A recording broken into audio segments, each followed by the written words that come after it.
Hey everyone, welcome to Red Men TV. Steve here. I'm reporting from home. I got to watch a match at home. Wasn't actually working for once, but still doing a match reaction. Yes, after Liverpool come from behind to beat Lask 3-1 in the Europa League. And yeah, effectively, that was a game. I'm thinking maybe, the good, the bad and the ugly. There was some good stuff for Liverpool, some bad stuff for Liverpool, and some ugly stuff as well.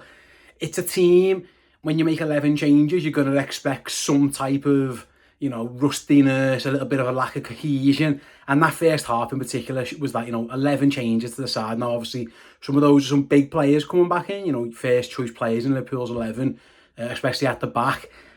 But yeah, Liverpool fell asleep from a set piece. It was a very well taken set piece, and a strike from the gods for their forward, who had a really cool celebration as well. But it's kind of summed up Liverpool really, just a little bit sloppy, a little bit switched off. Not for the first time this season, Liverpool didn't start a game particularly well. I thought once that goal went in, that might kind of give Liverpool a bit of a kick up the backside and they might start getting on with it. But really, for the entirety of that first half, it never quite clicked. There was, some half chances here and there, but like the use of the ball, especially on the counter attack, was poor. Whether playing the wrong pass, not playing the pass, overhitting, underhitting, it was just all a little bit rubbish, to be honest with you. So yeah, I mentioned before, the good, bad and the ugly. Let's go roll this. And the ugly, like I say, the start and the goal and a couple of performances. I was a little bit underwhelmed by Endo's performance. He looked a little bit half a yard off it. Maybe he's got a little bit of catching up to do there. I thought Harvey didn't have a particular good game. Usually he's very technically sound. He gave the ball away quite a lot. Again, poor decision making. Kostas Tsimikas at left back, the same. But use of the ball wasn't great. The counter attack when he didn't pass it, I wanted to pull his hair out.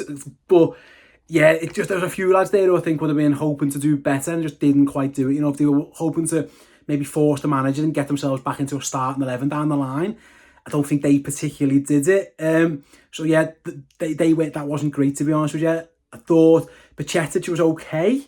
I thought Ben Doak looks lively. I think what I like about Ben Doak, if you get him the ball in the final third, he can beat men with ease and he gets to the byline. He's really good. He could have had a couple of assists. The forwards were maybe a bit more alive. I think the issue with maybe at times, and this is a young player, of course this can happen.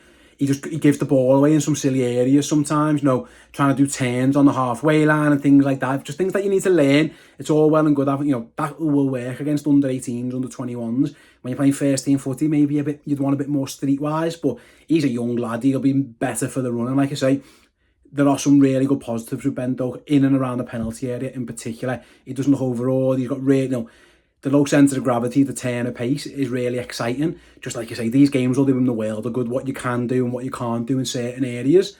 In terms of the good from the starters, Luis Diaz, gets another very good goal, which we'll speak about again with Ryan Gravenberch. I was impressed by Gravenberch. You can tell he hasn't played footy for a while. I'm hoping he was just knackered by the time he goes off, because again, his instincts are really good. So his first touches, there was times when he didn't do the obvious. You'd expect him to lay a ball off, but he went round the man, or his first touch was excellent.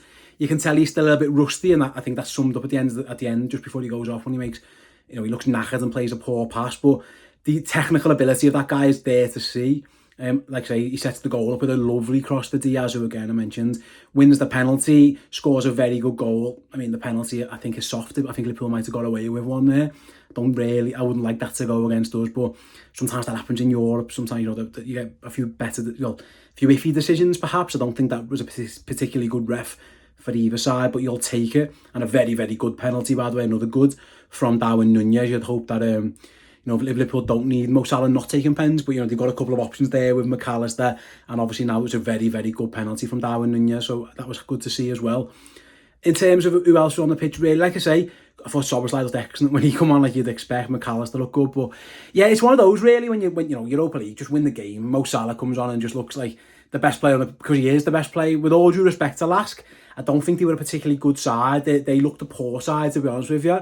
They just didn't look that good at all. Liverpool made them look a bit better than they probably are in that first half. But when the Reds playing at 60-70%, upped it a little bit when it got towards 75-80. They were too much. Lask looked knackered at the end. They not a particularly good side, which kind of doesn't bode well in the fact that Liverpool made a game of it in the first half. It probably should never have been a game, if truth be told. But listen, it's Europe. You take the win. A couple of lads got minutes who desperately needed minutes. a couple of lads got a bit of rest, but also got a couple of, half an hour, 20 minutes, get their confidence up. Mo Salah gets a goal, a very, very, very well taken goal, and he'll be happy because he never likes not scoring, does Mo? So if he gets on the pitch, he wants to do that. Another goal for Nunez, another goal for Diaz.